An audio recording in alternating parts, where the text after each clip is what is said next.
कभी कभी जिंदगी में ऐसा प्यार आता है जो शुरू में तो मीठी चाशनी की तरह लगता है, लेकिन धीरे धीरे वो जहर बनकर पूरे वजूद को खोखला कर देता है। और फिर एक दिन वो टूटन इतनी गहरी हो जाती है कि इंसान बस सड़क किनारे बैठकर आंसू बहाने के सिवा कुछ नहीं कर पाता। लेकिन क्या होगा अगर वो टूटा हुआ दिल किसी की हमदर्दी से फिर से जुड़ जाए और वो धोखा देने वाली दुनिया को आईना दिखा दे। दोस्तों, ये कहानी ऐसी है जो आपके दिल को छू लेगी, रुला देगी और सोचने पर मजबूर कर देगी। पूरी कहानी सुनने के लिए अंत तक रुके रहिए, लेकिन पहले वीडियो को लाइक कर दीजिए, चैनल को सब्सक्राइब कर लीजिए और कमेंट में अपना नाम और शहर का नाम जरूर लिखिए ताकि हम जान सके कि आप कहां से हमें सुन रहे हैं। दोस्तों, ये सच्ची घटना पर आधारित कहानी है बिहार के पटना जिले के बिहारीपुर नाम के एक छोटे से गांव के रहने वाले एक लड़के की, जहां लोग आज भी सूरज उगने से पहले खेतों में निकल पड़ते हैं और शाम ढलते ढलते थककर चूर हो जाते हैं।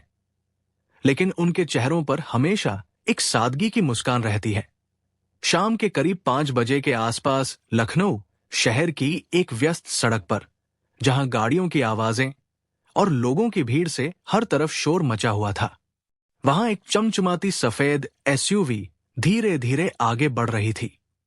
गाड़ी के अंदर बैठी थी प्रिया सिंह, एक तेज, तर्रार, ईमानदार और बेहद संवेदनशील महिला अधिकारी जो अपने काम की वजह से लोगों के दिलों में जगह बना चुकी थी। लेकिन उस शाम कुछ अलग था, कुछ ऐसा जो प्रिया की जिंदगी को हमेशा के लिए बदल देने वाला था। जैसे ही प्रिया की नजर सड़क के किनारे फुटपाथ पर पड़ी, उनका दिल जैसे धड़कना भूल गया। वहां एक युवक बैठा था, सिर झुकाए, आंखों से आंसू लगातार बह रहे थे। वो बार बार उन आंसुओं को अपने गंदे से आस्तीन से पोंछता जा रहा था, मानो दुनिया से अपनी इस दर्द भरी हकीकत को छुपाना चाहता हो। गाड़ी उसके पास से गुजरने ही वाली थी कि प्रिया ने ड्राइवर से आवाज लगाई, रुको जरा, गाड़ी पीछे करो। ड्राइवर थोड़ा चौंका, क्योंकि प्रिया का चेहरा देखकर लग रहा था कि वो बहुत परेशान है। लेकिन उसने तुरंत ब्रेक लगाया और गाड़ी रोक दी। प्रिया फौरन उतरी और सीधे उस युवक की तरफ बढ़ी। जैसे ही वो पास पहुंची, समय जैसे रुक सा गया। प्रिया की आंखें नम हो गई और उनके मुंह से बस इतना निकला, अर्जुन, तुम यहां इस हालत में आंसू बहाते हुए क्यों बैठे हो? क्या हुआ है तुम्हारे साथ जो तुम्हें इतना तोड़ दिया है? वो युवक, जिसका अर्जुन अर्जुन था, चौंक कर सिर उठाया। पहले तो कुछ बोल ही नहीं पाया, मानो उसकी जुबान पर ताला लग गया हो। लेकिन जैसे ही उसने प्रिया को सामने देखा, उसके अंदर का दर्द का सैलाब जैसे फूट पड़ा। वो एक मासूम बच्चे की तरह बिलख बिलख कर रोने लगा। कोई रोक टोक नहीं, बस आंसू थे, सिसकियां थी और एक बुरी तरह टूटा हुआ दिल था जो अब सहारा मांग रहा था। प्रिया बिना सोचे समझे उसी फुटपाथ पर उसके बगल में बैठ गई, उसके कांपते हुए कंधों को थामा और धीरे से बोली, अर्जुन, मैं हूं ना तुम्हारे साथ, कुछ तो बताओ, आखिर क्या हुआ है जो तुम्हें इस कदर रुला रहा है? तुम्हारी आंखों में ये दर्द कहां से आया है जो तुम्हें अंदर से खोखला कर रहा है? और फिर अर्जुन की टूटी हुई, डरी हुई और कांपती हुई आवाज बाहर आई, मैम, मैंने कभी सोचा भी नहीं था कि सच्चाई और ईमानदारी की इतनी बड़ी कीमत चुकानी पड़ेगी, जो मुझे जिंदा रहते हुए भी मार डालेगी। अर्जुन ने आंसू पोंछे, थोड़ी देर चुप रहा, मानो अपने दर्द को फिर से जी रहा हो।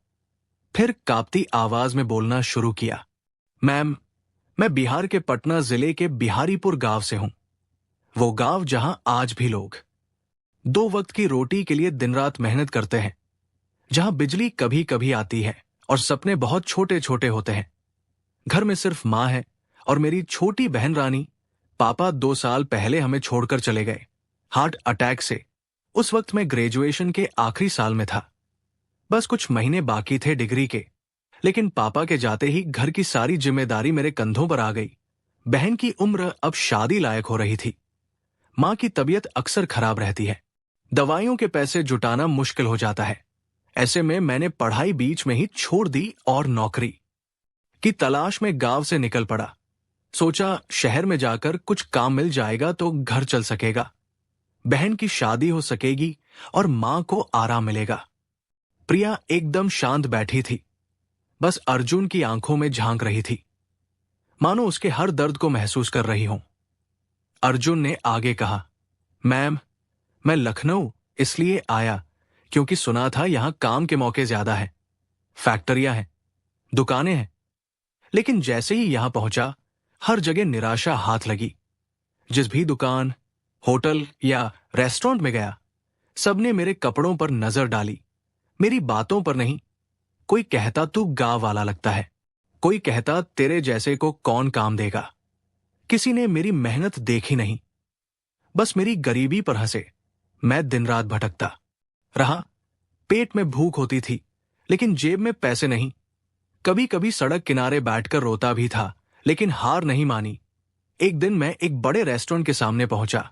नाम था रिया डायनर्स, वो जगह जहां अमीर लोग आते थे, महंगे खाने खाते थे। और मैं सोच रहा था कि शायद यहां कोई छोटा मोटा काम मिल जाए। जैसे ही अंदर घुसा, स्टाफ के लोग हंसने लगे। कोई बोला ये क्या पहन कर आया है, गांव से भागा लगता है। कोई बोला भाई पहले कपड़े बदल, फिर रिज्यूमे दे। मैं बस सिर झुकाए खड़ा रहा। दिल में दर्द था, लेकिन मुंह से सिर्फ इतना निकला, मुझे बस एक मौका चाहिए साहब, मैं मेहनत से काम करूंगा, कोई शिकायत नहीं आएगी। और तभी एक मीठी लेकिन मजबूत आवाज आई, क्या तुम्हें सच में काम चाहिए? जो भी काम मिले करोगे बिना शिकायत के। मैंने सिर उठाया तो सामने एक खूबसूरत, आत्मविश्वास से भरी लड़की खड़ी थी। उसके चेहरे पर एक अजीब सा मिश्रण था, डर और अपनापन का। वो थी रिया खन्ना, रेस्टोरेंट की मालकिन, एक अमीर बाप की इकलौती बेटी, जिसे सब मैम कहते थे। पहली बार किसी ने मेरी बात इतनी गंभीरता से सुनी थी।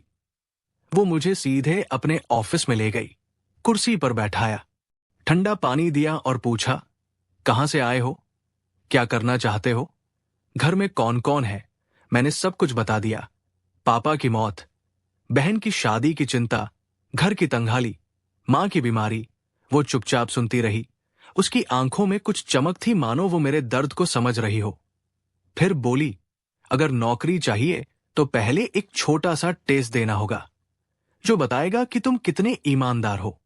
उसने मुझे 5,000 रुपए दिए और कहा, ये पैसे मेरी एक दोस्त को जाकर दे आओ, यहां से थोड़ी दूर है।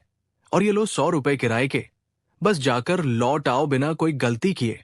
मैंने पैसे संभाले, दिल में खुशी थी कि शायद अब कुछ अच्छा होगा, और निकल पड़ा। लेकिन मुझे क्या पता था कि रिया खुद अपनी लग्जरी कार में मेरा पीछा कर रही है, ये देखने के लिए कि मैं उन पैसों के साथ क्या करता हूं, ईमानदारी रखता हूं या चालाकी। मैंने रास्ता पूछा, पैदल चला, बस पकड़ी, आखिरकार उस पते पर पहुंचा। वहां रिया की दोस्त मिली, मैंने पैसे दिए और वापस लौट आया। जैसे ही ऑफिस पहुंचा, रिया मुस्कुराई और बोली, तुम पास हो गए, अब ये नौकरी तुम्हारी है, 15,000 रुपए महीना, रहना खाना फ्री, और सबसे बड़ी बात, यहां तुम्हें सम्मान मिलेगा। मैम, उस दिन पहली बार लगा कि भगवान ने मेरी सुन ली है, जैसे जिंदगी को नई सांस मिल गई हो। मैं खुशी से फूला नहीं समा रहा था। घर फोन किया, मां को बताया। वो रो पड़ी खुशी से। बहन ने कहा, भैया अब हमारी शादी की फिक्र मत करना, सब ठीक हो जाएगा। मैं दिन रात मेहनत करता, सुबह जल्दी उठता, रेस्टोरेंट साफ करता, ग्राहकों को सर्व करता, शाम को देर तक रुकता, हर महीने पूरी सैलरी घर भेजता। मां दवाइयां ले पाती, बहन की पढ़ाई चलती रही, और मैं अंदर ही अंदर शुक्रगुजार होता कि आखिरकार कुछ अच्छा हुआ। लेकिन दोस्तों, जिंदगी कभी इतनी सीधी नहीं होती। धीरे धीरे चीजें बदलने लगी। काम के बाद रिया मुझसे ज्यादा बातें करने लगी। पहले सिर्फ काम के बारे में पूछती थी कि सब ठीक चल रहा है ना। अब पूछने लगी कि खाना खाया, थक गए हो क्या, घर की याद आती है ना। शुरू में मैंने सोचा शायद वो अच्छी मालकिन है, कर्मचारियों का ख्याल रखती है, लेकिन उसकी आंखों में कुछ अलग था। वो नजरें जो मुझे घूरती रहती, वो मुस्कान जो कुछ कहना चाहती हो। एक दिन रात के 9 बजे उसका फोन आया, अर्जुन, फौरन मॉल पहुंचो, कुछ जरूरी है। मैं घबरा गया, पूछा क्या हुआ मैम, सब ठीक तो है? वो बोली बस आ जाओ, मैं बताती हूं। मैं मॉल पहुंचा तो वो वहां खड़ी थी। मेरे लिए महंगे कपड़े खरीदे, शर्ट, पैंट, जूते, सब कुछ ब्रांडेड, और बोली, अब तुम स्टाफ जैसे नहीं लगोगे, मेरे बराबर लगोगे, आज से तुम मेरे स्पेशल हो। मैं कुछ समझ नहीं पाया, लेकिन उसके साथ एक पार्टी में चला गया। वहां बड़े बड़े लोग थे, अमीर कारोबारी, अधिकारी, और उन्हीं में से एक थी प्रिया मैम, यानी आप। आपने मुझसे बात की, मेरी कहानी सुनी, हौसला दिया और डांस के लिए कहा। मैं झिझका, लेकिन आपने कहा, डरो मत, जिंदगी में नए कदम उठाओ। उस रात मुझे लगा कि शायद मेरी किस्मत बदल रही है। लेकिन दोस्तों, किस्मत जब जल्दी बदलती है तो अक्सर कोई राज छुपा होता है जो बाद में दर्द बनकर निकलता है। पार्टी के बाद रिया नशे में थी। मैंने उसे घर छोड़ा। उसके पापा घर पर नहीं थे। वो बोली, अर्जुन, रात हो गई है, यही रुक जाओ। मैंने मना किया कि मैम, ये ठीक नहीं, मैं चला जाता हूं। लेकिन उसने मेरा हाथ पकड़ लिया, मुझे अपने बेडरूम की तरफ खींचा, दरवाजा बंद किया। मैं डर गया, दिल जोरों से धड़क रहा था। बोला, मैम, आप नशे में हैं, सुबह बात करेंगे। लेकिन वो बोली, अर्जुन, मैं तुमसे प्यार करती हूं, तुम्हारे बिना नहीं रह सकती, तुमसे शादी करूंगी। वो बेड पर लेट गई और सो गई। मैं चुपचाप बाहर आया, हॉल में बैठकर रात भर सोचता रहा, ये सब क्या है, सही है या गलत? मैं गरीब हूं, वो अमीर, क्या ये प्यार है या मजाक? सुबह उठी तो फिर वही बात दोहराई। बोली, ये नशे की बात नहीं थी, मैं सच में तुम्हें चाहती हूं, शादी करना चाहती हूं, तुम मेरे हो जाओगे हमेशा के लिए। मैम, उस वक्त मुझे लगा कि कोई मुझे बिना शर्त अपना रहा है। मैंने हाँ कर दी, क्योंकि दिल में प्यार की एक लहर उठी थी जो मुझे बहा ले गई। रिया ने कहा, हम शादी करेंगे, लेकिन किसी को नहीं बताएंगे, ना मेरे घर वालों को, ना तुम्हारे। वक्त आने पर सब पता चलेगा। मैंने कहा, कम से कम फैमिली को बता दो। लेकिन वो बोली, पापा नहीं मानेंगे, उम्र का फर्क है, क्लास का फर्क है, लेकिन मैं तुम्हें चाहती हूं, बस तुम्हारा साथ चाहिए। उसके प्यार के आगे मैंने सारी शंकाएं छोड़ दी और हम एक छोटे से मंदिर में चुपचाप शादी कर बैठे। ना कोई गवाह, ना फोटो, ना ऐलान, बस मैं, रिया और पंडित जी। शादी के बाद भी जिंदगी वैसी ही रही। वो जब चाहती मुझे बुला लेती, कभी घर जब पापा ना हो, कभी होटल में, और मैं खुद को उसका पति मानकर हर बार जाता, खुश होता कि कोई तो है जो मेरा है। लेकिन धीरे धीरे मैंने कहना शुरू किया कि अब घर वालों को बता दो, सबको पता चलना चाहिए। लेकिन हर बार वो टाल देती, अभी नहीं, वक्त आने दो। मैं खुद को समझाता रहता कि शायद वो सही कह रही है। फिर एक दिन सब कुछ उजड़ गया। मैं रेस्टोरेंट में काम कर रहा था, तभी रिया के पापा ऑफिस में आए। बोले, रिया, मैंने तुम्हारे लिए एक बहुत अच्छा लड़का देखा है, अमीर फैमिली से, अगले महीने शादी कर लो। ये सुनकर मेरा दिल जैसे रुक गया। मैंने रिया की तरफ देखा, उम्मीद थी कि वो मना कर देगी, लेकिन वो मुस्कुराकर बोली, जैसा आप कहें पापा, मैं तैयार हूं। पापा चले गए और मैं रिया से पूछा, तुमने ये क्या कहा? हम तो शादीशुदा है, तुम कैसे किसी और से शादी कर सकती हो? और उस वक्त जो जवाब मिला वो मेरी रूह को चीर गया। रिया बोली, हां, तुमसे शादी की है, लेकिन दुनिया के सामने नहीं, तुम मेरे छुपे हुए हो। मैं उस लड़के से शादी करूंगी और तुम्हें जब जी चाहे बुला लूंगी। तुम मेरे लिए स्पेशल रहोगे, लेकिन सीक्रेट। मैंने विरोध किया, कहा यह गलत है, धोखा है। तो वो बोली, अगर ज्यादा बोला तो हमारी शादी की फोटो वायरल कर दूंगी, और एक गरीब लड़के को जेल भिजवाना मेरे लिए आसान है। मैम, उस दिन मैं ना पति रहा, ना इंसान, बस एक खिलौना बन गया, जिसके साथ वो जब चाहे खेलती और फेंक देती। मैं रोज रोता, लेकिन चुप रहता, क्योंकि घर वालों को बताने की हिम्मत नहीं थी। बहन की शादी टूट जाती, मां सदमे में मर जाती, मैं बस सहता रहा। लेकिन आज सब कुछ बर्दाश्त की हद पार हो गया। मैं सब छोड़कर इस फुटपाथ पर आ बैठा, जहां से नौकरी मांगने आया था, और आज यही बैठकर अपनी किस्मत को कोस रहा था, आंसू छुपा रहा था, क्योंकि अब जीने की वजह नहीं बची थी। मेरी गलती क्या थी मैम? मैंने सच्चा प्यार किया, शादी की, लेकिन बदले में ब्लैकमेल, अकेलापन और दर्द मिला। वो अपनी दुनिया में खुश है, नए पति के साथ, महंगी पार्टियों में, और मैं उसके लिए बस एक खिलौना हूं। अर्जुन कुछ देर चुप रहा। उसकी आंखों में सवाल थे, दर्द था। लेकिन फिर प्रिया की तरफ देखा और उसकी आंखों में एक उम्मीद की किरण जगी। बोला, मैम। लेकिन तभी आप आ गई। मुझे देखा, रोका, सुना। वरना इस शहर में किसे फर्क पड़ता कि एक गरीब लड़का फुटपाथ पर रो रहा है। प्रिया ने धीरे से उसका हाथ थामा। आंखों में आंसू थे, लेकिन आवाज मजबूत। बोली, अर्जुन, अब बस करो। तुम अकेले नहीं हो, मैं तुम्हारे साथ हूं, और रिया को उसके हर गुनाह की सजा दिलाकर रहूंगी। जो तुमने सहा है वो न्याय मांगता है। मैं तुम्हारा साथ कभी नहीं छोड़ूंगी। प्रिया ने अर्जुन को फुटपाथ से उठाया, पानी पिलाया, अपनी कार की पिछली सीट पर बिठाया, फिर फोन निकाला और रिया को कॉल लगाया। फोन उठते ही प्रिया का लहजा सख्त हो गया। रिया, मुझसे तुरंत मिलो, तुम्हारे खिलाफ एक सीरियस शिकायत है। रिया घबरा गई, बोली, अभी मीटिंग में हूं, कल मिलते हैं। प्रिया ने कहा, अगर आज नहीं मिली तो कल पुलिस केस होगा। और फोन कट गया। अर्जुन डरा। बोला, मैम, क्या ये ठीक होगा? क्या मैं फिर से टूट नहीं जाऊंगा? प्रिया ने कहा, अर्जुन, जब तक तुम चुप थे वो ताकतवर थी। अब तुम्हारा सच बोलेगा और उसका झूठ रोएगा। कुछ ही देर बाद प्रिया और अर्जुन एक कैफे में बैठे थे। रिया वहां पहुंची। अर्जुन को प्रिया के साथ देखकर उसका चेहरा पीला पड़ गया। प्रिया ने एक फाइल टेबल पर रखी।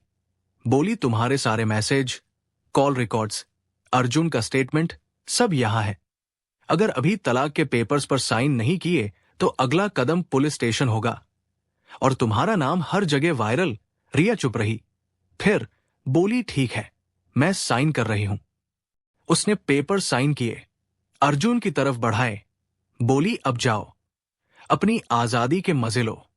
अर्जुन ने कागज थामे कुछ नहीं कहा, बस आंखों से बता दिया कि अब यह रिश्ता खत्म है। रिया चली गई। प्रिया ने अर्जुन से कहा, आज से तुम आजाद हो, नई जिंदगी शुरू करो, जहां कोई धोखा नहीं, सिर्फ सम्मान है। तलाक के पेपर्स थामे अर्जुन कैफे से बाहर निकला, लेकिन आज उसकी चाल में एक नई ऊर्जा थी, एक हल्कापन, एक सुकून जो सालों से गायब था। उसने प्रिया की तरफ देखा। बोला, मैम, अब मैं गांव जाना चाहता हूं, मां और बहन के पास। उन्हें बताना है कि उनका बेटा अब बेवकूफ नहीं रहा, खुद के लिए जीना सीख गया है। प्रिया मुस्कुराई, बोली, जाओ, लेकिन याद रखना, कोई है जो तुम्हारा इंतजार कर रहा है। शायद जिंदगी तुम्हें नया मौका दे रही है। अर्जुन गांव चला गया। सबसे पहले पुराना नंबर बंद किया, फोन साइलेंट किया। मां ने उसे देखते ही सीने से लगा लिया। आंसू बहते हुए बोली, बेटा, तुम्हारी आंखों में ये दर्द कहां से आया? बहन खुशी से रो पड़ी। अर्जुन ने सब बता दिया। रिया का धोखा, प्रिया की मदद, अपनी आजादी। घर वालों ने कहा, अब कहीं मत जाना, यही रहो हमारे साथ, सुकून यही है। अर्जुन को भी लगा कि अब शांति इसी में है। लेकिन कुछ हफ्तों बाद एक काली एसयूवी गांव के बाहर रुकी।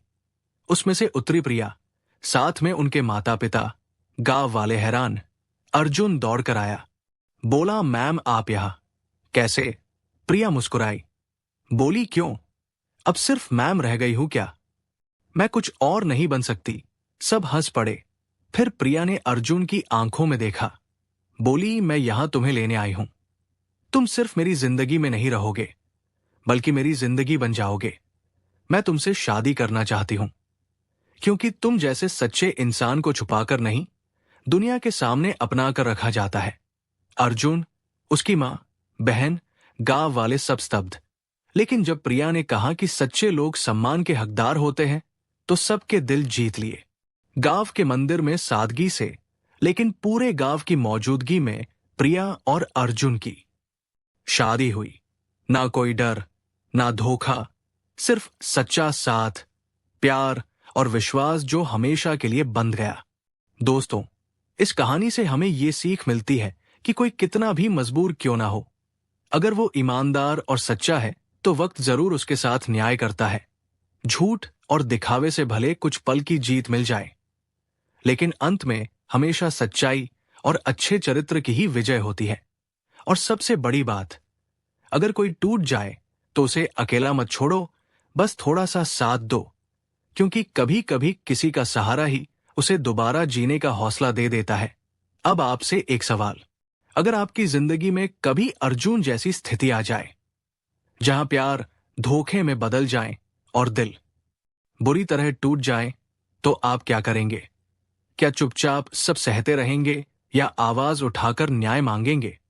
अपना जवाब कमेंट में जरूर लिखिए, क्योंकि आपकी एक लाइन किसी और के लिए बड़ी उम्मीद बन सकती है। और हां, अगर कहानी पसंद आई तो वीडियो लाइक करो, चैनल स्टोरी बाय राधा को सब्सक्राइब करो। मिलते हैं अगली वीडियो में नई कहानी के साथ। जय हिंद, जय भारत।